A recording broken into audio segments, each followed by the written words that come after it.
Hey, good morning. It does feel like I get to help open KubeCon, which is a ton of fun. One of the fun things about that is that I was at the first, to me it was really like sort of the first KubeCon. It wasn't actually KubeCon, it was OSCON. OSCON was, we had fewer people than this. I think Craig, didn't we have fewer people than this in the room at OSCON? Craig will be up and talk to you in a minute. He was very kind back in those days to ask me to be on stage for the Kubernetes 1.0 launch, where I demoed it live, which was super exciting. So at any rate, this is what I'm doing now. I've been with AWS for about a year and a half. We launched, want to do one of the most fun things ever. I got to launch Kubernetes on AWS. And also I was, Joe Bate and I were the co-founders of the very first Kubernetes SIG, which was the scalability SIG. And scaling things on Kubernetes have long been an interest. If you want to come up and talk to me about scaling things afterwards, that'd be great. Because of some early work that we did at Samsung around Kubernetes, I was also on the CNCF as the Samsung representative. So I was on the CNCF governing board for a while. When I joined Amazon, we already had Adrian Cockcroft, who was the governing board member there. And so we continue to be very involved in the CNCF. Okay, so I kind of skipped past the title because I had a hard time getting the title right. I almost titled it this. The Jevons Paradox is a really interesting thing. This is the idea from back in the days of coal power that maybe coal use would go down as steam efficiency went up, and that's not what happened. This is interesting enough to go take a look at it otherwise, but that is a lot of what we're seeing still today. Maybe I'll bring it back to this point again in a minute. So this is the state of what customers have been struggling with. Why is it that containers, Kubernetes, these kinds of approaches have taken on so much importance? And it's because of business reasons. We all want to do really well. We want to do better. We want to build better stuff, deploy it into the field faster. And what's happened over time has been kind of a decreasing cycle of, we know how important this is, so let's test it more, so let's put more manual processes in place, which means things slow down. And then when things slow down, we put more into them, and when we put more into them, the risk of that goes higher, and so things are more likely to break. And so overall, lots of people have been struggling with this over the past many years, and one of the really interesting that's happened, I would say around the notion of cloud native, but essentially cloud native is really a collection of techniques to try to break this cycle. So there have been a lot of motivating trends for why companies have been taking this so much more seriously. Leadership frustration. I don't mean IT leadership frustration. This isn't the CTO saying, wow, everybody, we should be going faster. This is the CEO and the CFO saying, wow, it looks like our competitors are going faster than we are. Look at folks like Netflix who have managed to build different approaches and go much, much faster.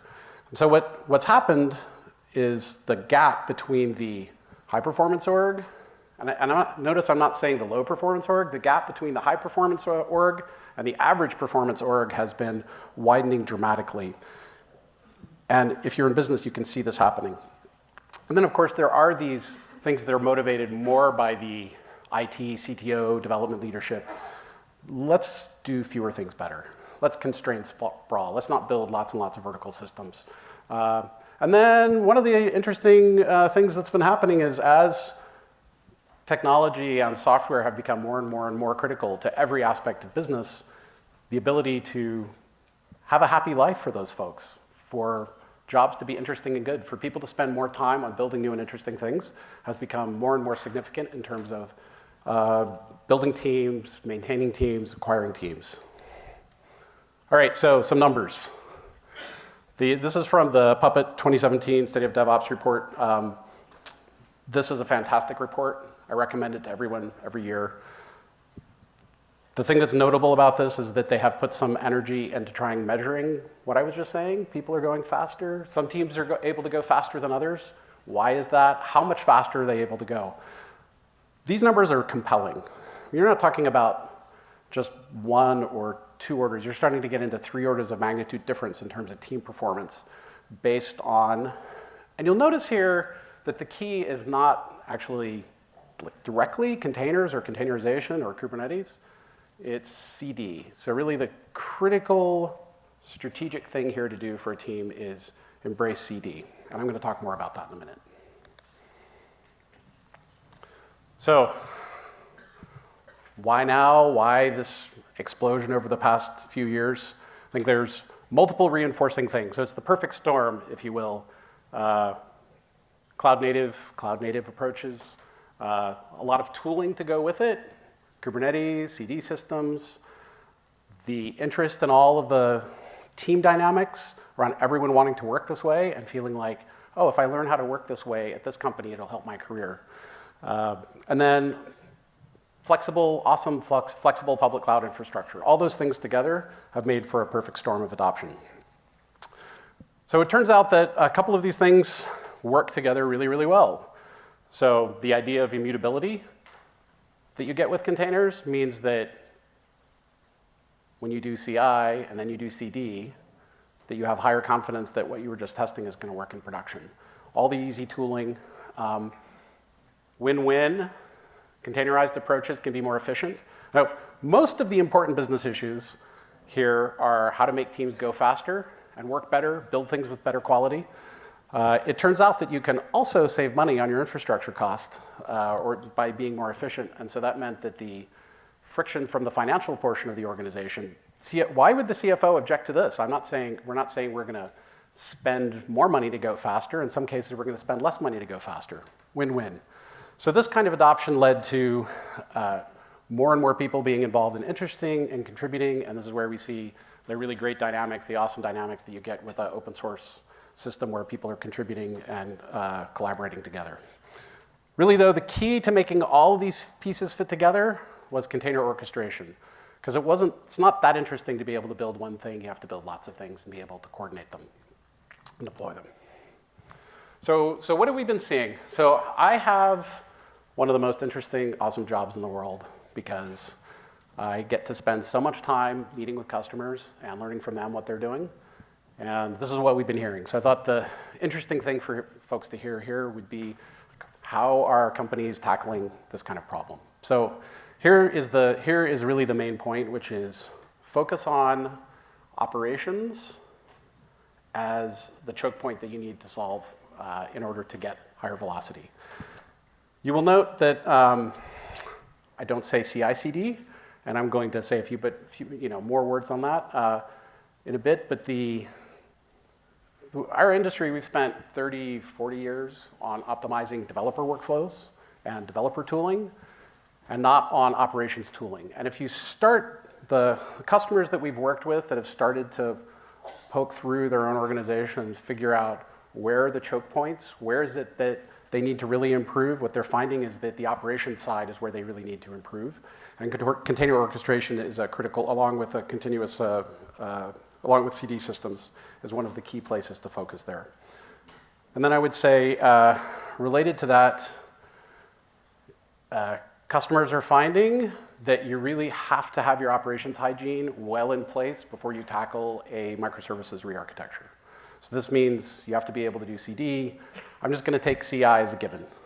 But you also have to be able to do CD. You have to have great observability tooling, and you need an orchestration solution. And so, we're still early in massive IT and development and operations rework. And here is the strategies are continuing to evolve, and this is the places we're seeing evolution of these strategies. Central IT teams building internal platforms that then they assemble from a bunch of interoperable components. And those interoperable components, there's a couple of different ways you can approach this problem. In some industries, there's been a lot of focus on standards, actual standards bodies, as one of the key ways you make sure components interoperate with. What's happening in this world is open source collaboration on community projects is the way that these components are being designed and built with interoperability. Additionally, interesting trend, more and more participation in open source, not just by the vendor ecosystem that's building all of these components, but by the end users that are building and running all these things. So I think there's an interesting analogy here. I call this farm to table open source. Like the idea is, well, you should know what's in your food before you eat it. The same kind of philosophy is an approach that a lot of companies are now taking to their IT systems. You should be able to know and know who's contributing, know what they're contributing, see everything that's in your software before you build it and run it in your systems. This gives the customers better security, better control, less risk. And so what this also means is that the thinking is about all of that as a supply chain instead of taking a single vendor and saying, oh, well, we'll just take whatever it is you give me and you'll assemble all of the components. And so the IT orgs that are doing this kind of work are taking more control and more responsibility around an interoperable set of solutions. And then within that, you do have to standardize on a few key things in order to make this work. Otherwise, you go insane with sprawl. So one of the critical things would be containers as a deployment artifact. Another really critical one would be picking Kubernetes as the distributed management system you're going to use for running all of those containers. And then in terms of the actual process, there's hard things here.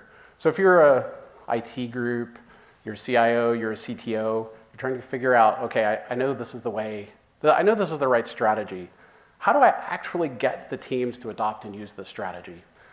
There's a couple of ways to do it. One way is tell everybody you got to do it. If you don't do it this way, you're fired. That's the easy way to think about it.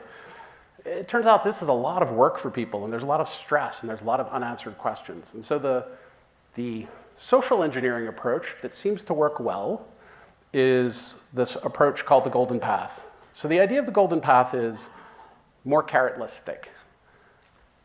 Take one or two teams, take one small team, help them adopt all of these approaches, figure out what all of their issues are, give them great toolings, give one team a full path to production in a continuous deployment kind of way, and then help the next team and help the next team and help the next team.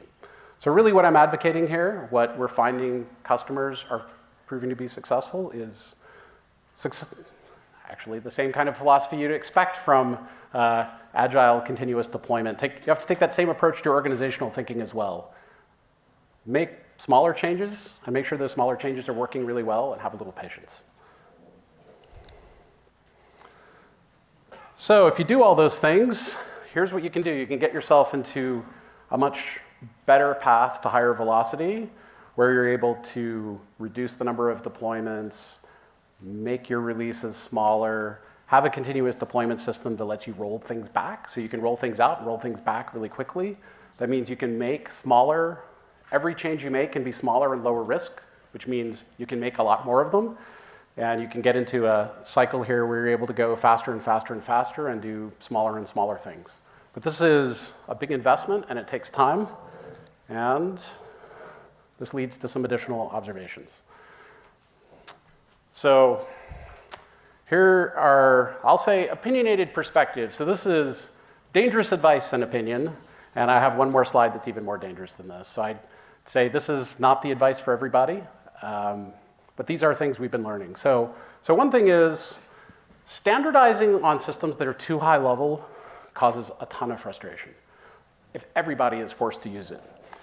One of the really interesting things about containers and container-based approaches is they've managed to hit this kind of sweet spot of flexible and configurable and do anything enough. You can do anything with them without too much work, but high enough level that they've helped productivity. I'd say most larger organizations have a need for that level, plus additional kind of platform-like components for maybe some teams that just have one language and one type of development that they do, and they need more help. But trying to force everyone into a single path seems to cause a lot of frustration. Side-by-side verticals. So again, we're seeing a lot of customers move away from this, standardizing on things like container orchestration as their turtles at the bottom. Having too many verticals definitely causes all kinds of operations to spare, slow down. You have to build too many skills at too low a level in order to make those kinds of systems be really effective. So for the CIO, CTOs that are trying to figure out what things do I force everyone to do, what things don't I force everyone to do, forcing at least some kind of common layer of turtles at the bottom of the systems, avoiding vertical stovepiping has proved to be an important one. Okay, here is a really, really important one. Think about services first before you think about microservices. Treat every service that you have with the same level of care that you would treat microservices. Build all of the automation you need around everything you have first before you try to re-architect it into smaller things. This is also another flavor of how do you make incremental improvement. It's really, really hard to completely re-architect all of your applications and all of your monitoring and all of your deployment and maybe all of your CI, plus move to containers and adopt Kubernetes all at once. It's just a lot. So where we see customers have success is where they focus on getting their existing services containerized with a level of operations hygiene around it first, and then starting to make a more incremental move towards microservices. Okay, here's another one. This one comes up all the time. How should I think about deployment? Mostly, again, dangerous advice, doesn't apply to everyone. Mostly people should not be using kube control to deploy things to a cluster. Right? The entry point there should really be some kind of GitOps-based tooling that lets you say, okay, here's the change that I want, have a human review it, merge the change, and then have the systems take the change request through from the point where the humans say, here's what it is that I want to change. Kind of related to this, if developers on the teams are saying, hey, we still need this kind of access, yeah, sure, I know, like kube control is the SSH of modern operations. It does not necessarily mean that it's probably a greater indication of deficiencies in the tool set that those teams have been provided with than it is necessarily old habits being hard to break.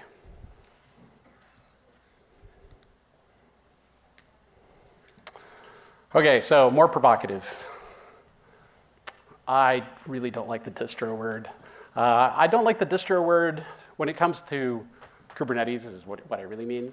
I spent a lot of years in the OpenStack world. I think one of the lessons that Kubernetes learned from OpenStack was how important it was that trunk be usable, and the Kubernetes community is very, very dedicated to this. We're very dedicated to this. A lot of the vendors in this ecosystem, a lot of the customers in this ecosystem are very dedicated to how is it that the vanilla upstream code is usable as is. And so when you say distro to a old OpenStacker like me, it kind of has that feel of, well, maybe a vendor has to do something special and different to it in order to make it usable. And we're very committed to that not needing to be the case and to not doing that. So EKS is an upstream system.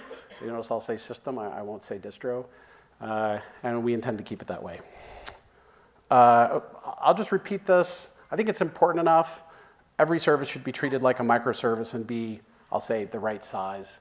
How do you give right size guidance? I don't know. That's a really hard problem. I think things should be as small as possible, but no smaller.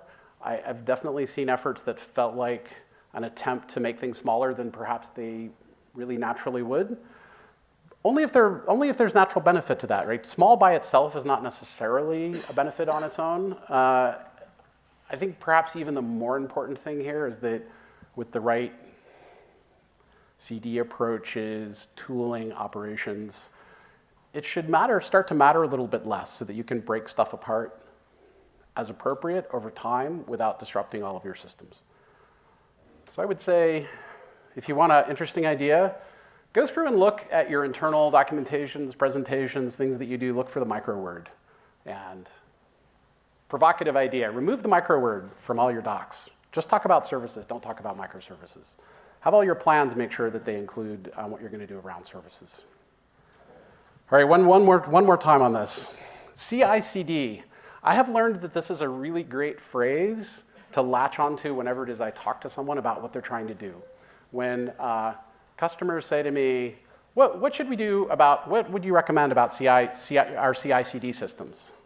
And I'll say, oh, wait, talk to me about CI and talk to me about CD. And the really interesting thing about that conversation is that you end up having two very different conversations. And again, most teams are much further along on CI than they are on CD. So again, provocative idea, go through all your docs and presentations. Every time you see CI/CD, separate it out and see what that does for you. All right. Okay, so I'm going to switch gears for a little bit and talk about, so that's kind of a little bit of the customer context. What's going on with customers? What are they trying to do? And it's had, of course, a profound effect on what and how we've been building. So I thought I would just talk about that a little bit. So we have had, EKS is just coming up on its 1-year birthday. And that's just last year's 6 months worth of work. So you're not meant to actually see the stuff on the left. Stuff on the left, I think we're going to make these slides available. So you can definitely go through and take a look at it. By the way, it's its own interesting challenge when you're shipping a feature a week. Some of these are small, some of these are big. How do you help customers actually absorb and adopt this pace of change? And by the way, our pace of change is not going to slow down. We're going to keep going as fast as we can. So if you want to come up to me afterwards and tell me how this is affecting you or what suggestions you might have for us and how to manage this, that would be amazing. Okay, so but just a few things here that are kind of interesting. So when we launched EKS, we did the classic Amazon launch of a service. We were very dedicated to an MVP. So we will not ship things that are not secure. So security and operational stability are paramount for us. That is always at the minimum what we will ship with an MVP. But when we launched EKS, we decided that we were going to get it out with a few things that we knew customers would want, but then we would do the Amazonian thing, listen to our customers, and prioritize our roadmap after that. So what you're seeing here in terms of what we've shipped is about as direct a feedback as you could get from a set of customers using Kubernetes on a system like EKS, and so you might find that it's interesting. So horizontal pod autoscaling, that's what everyone told us. You have to enable that as fast as possible. So that was one of our very earliest bigger features. Also, admission controllers. So these are really kind of extension points. So the idea of Kubernetes as a kind of pluggable, extendable system, and how is it that we can enable that for our customers is clearly an important one. So that's one theme. Another theme is, of course, for a system like EKS, what we're really working hard to do is integrate it with all the other Amazon systems. ALB is load balancer. How do we integrate with all the other Amazon systems that people want to use? And what do you know? It turns out, right, if you've been bumping around Kubernetes world, like there are some hard things that everybody has to put a little bit more work into to sort out. Networking and ingress are two of the things that come up all the time, and sure enough, look at that. We had to put some more work into making sure that ALB support was working properly. And that's, by the way, an area of continued contribution from my team. Kubernetes versions. That was, I think should be obvious. You've been following Kubernetes. If you don't have an upgrade strategy, if you're adopting Kubernetes and you don't have an upgrade strategy as part of what you're doing with Kubernetes, then you should probably take another look, because Kubernetes is moving at a really amazing pace. Every 3 months, there's a new release. Every 3 months, there's new amazing stuff customers want. Security gets better, stability gets better, features get better. It's been remarkable. And so there's fortunately a lot of positive reasons to make sure you go to the next versions. but the community supports 3 versions. So the amount of time it takes, the amount of time you have, you can't just go sit on an old version and stay there and be happy forever. You shouldn't anyway, just because there is better stability and security moving forward. But security is one of the real motivators here. The community stops processing CVEs after releases are out. So if you can't actually move forward with your Kubernetes releases, you're going to have problems. It's a whole topic of its own. One of the things that customers find they need to do in a Kubernetes world is make sure their pipelines can absorb Kubernetes releases and application releases. So you really need to have a CD system that can cross the streams and process changes from both. A lot of the APIs that we've built in to EKS, and we will continue to support, a priority for us is to enable that kind of GitOps CD kind of motion, not just with regards to the applications, but with regards to the infrastructure. So, other themes.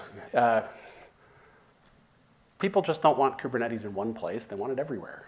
And so everywhere for AWS is regions. So region support is a big priority for us. And if you're a customer and you've watched our region rollout, you'll see our region pace has been really good, and we'll continue that.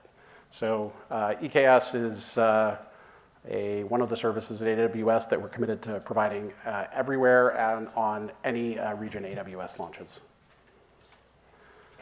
App Mesh. I think we're going to have some more App Mesh talk through the day, but service meshes are a really important thing. There are all kinds of, especially moving into a microservices world where you're having more and more small things and worrying about encryption between all those things, and you need to have a notion of a service catalog and name lookup. You need to have service mesh. So we have our, the Amazon service mesh, the AWS service mesh is called App Mesh, and we launched support for that in EKS when that launched. So then, boring stuff. Control plane logs. So this is our job on the EKS team is kind of an interesting one because we are trying to turn boring up to 11. Our goal is to just make all of these pieces really easy and boring and upstream and have all the integrations work. This is a good one. Here, I put it up here. Who wants to talk about control plane logs as a critical feature? But if you're trying to be boring, these are the kinds of things that matter and the kinds of things that matter to teams that are building platforms for their internal groups. And then a few things here. Just more recently, in case you haven't been paying attention, we announced a Windows preview, ARM preview.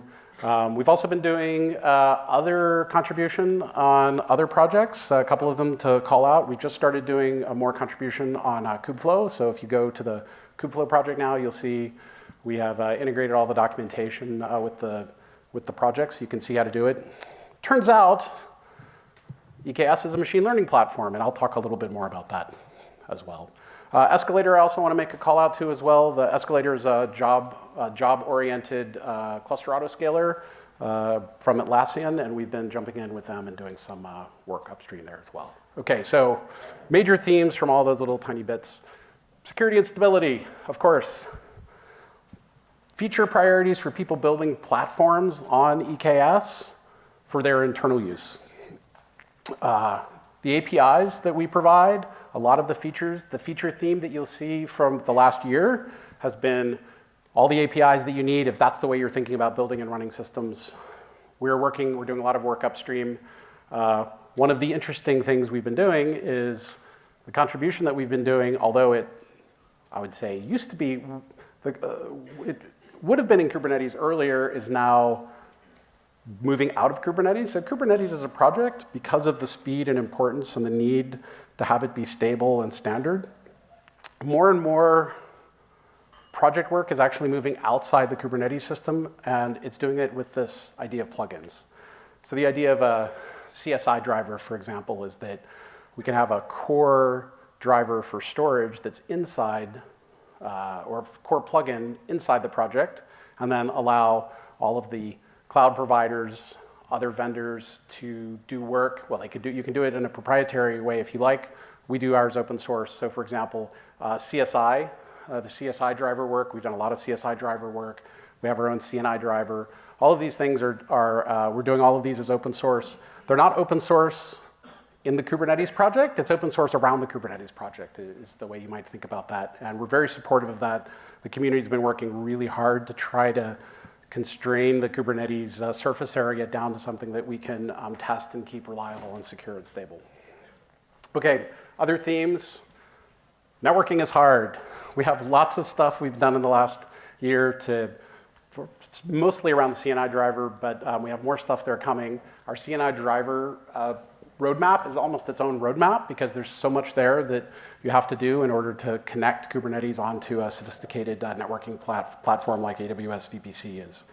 More to come there, including all the ingress management, API servers, all of that. And then EKS as an ML platform. We've done a lot of instance work. We're working on Kubeflow. We did a best practices in benchmarking and running ML workloads on EKS blog post recently that is also showed that we have a open source project that we're doing that we'd love for you to contribute on to help us make this better, including how is it that I configure autoscaler specific to cluster autoscaler specific to machine learning workloads as an example. All right, fun facts. So this is a little bit more about how we build systems at AWS. We're very dedicated to this notion of a cellular architecture.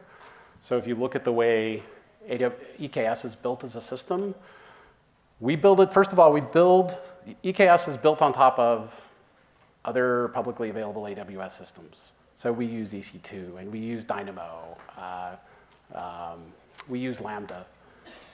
So we build on top of all of those things, but we also are very careful about our blast radius management. So we're very careful about, we have lots and lots of accounts.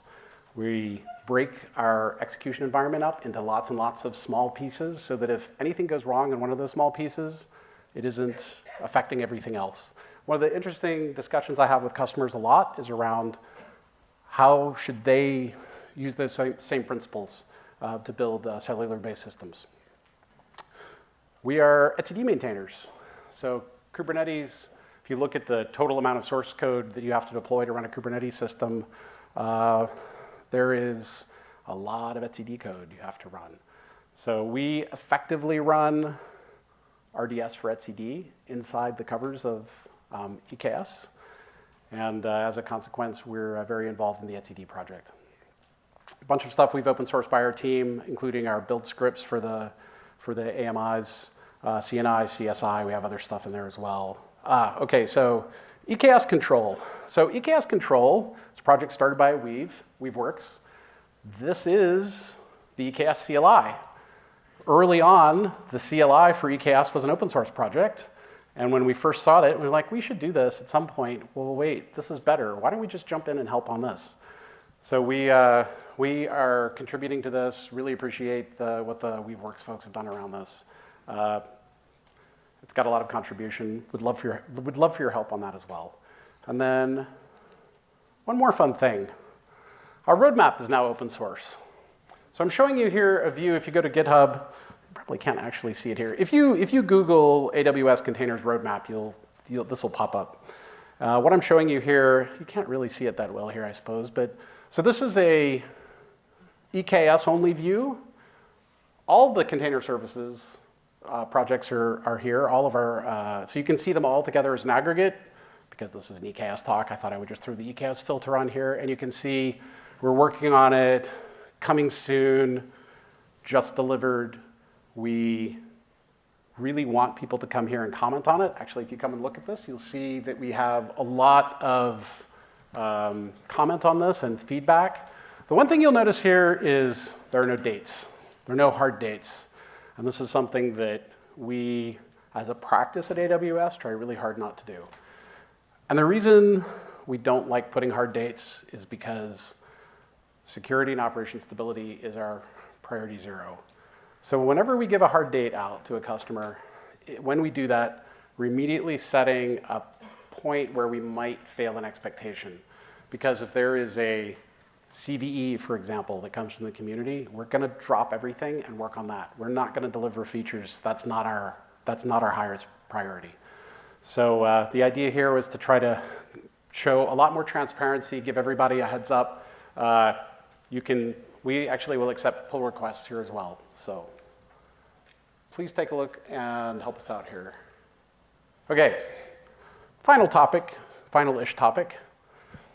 There is a lot of cognitive dissonance, a lot of questions I get that indicate cognitive dissonance when I talk with customers about what we're doing at AWS around containers. Why is it you do this and that? So I thought it was important enough that I should spend a little bit of time on it. Okay, so first one, ECS and EKS. You have two systems. Why do you have two systems? This one's pretty easy. We have lots of happy customers for both systems. Adoption is increasing for both systems, and we have increasing investment for both systems. So why would we only do one? This is kind of the obvious question. But really what we view this is as Coke and Sprite, MySQL and Postgres. Although these are very similar systems, they have different flavors, different styles. Customers prefer one system over the other. And we like giving customers what they want, which is not always the same thing. So we're really dedicated to having lots of choice here. Here's another one. Well, lots of people use Istio on EKS, but we also introduced App Mesh. Well, there are some reasons here that are more technical in the sense that App Mesh was designed as a system that would support ECS and EKS and EC2 as an example, whereas Istio Scope is more specifically Kubernetes.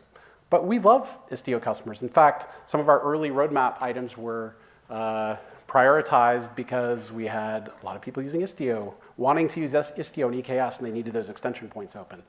So both systems are pretty similar in the sense that the most important bit underneath is Envoy and how do you control Envoy.